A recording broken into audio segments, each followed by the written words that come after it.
كتب عليكم الصيام كما كتب على الذين من قبلكم لعلكم تتقون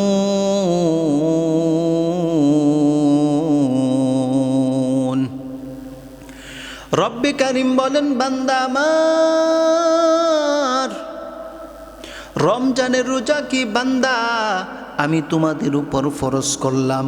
ও বান্দা, পূর্বে নবীদের উম্মতদের উপরও আমি এই রমজানের রোজাকে ফরজ করেছি।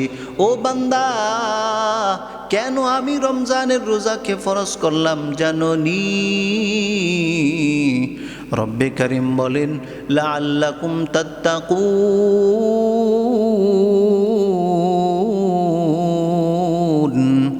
ও বান্দা, রমজানের রোজাকে আমি ফরজ করলাম যেন তোমরা মুত্তাকি হতে পারো। ও বান্দা, যেন তোমরা তাকওয়া ওয়ালা হইতে পারো, তোমার দিলের মধ্যে যেন আল্লাহর ভয় বসাইতে পারো। এই জন্য আমি আল্লাহ রমজানের রোজা তোমাদের উপর ফরজ করলাম।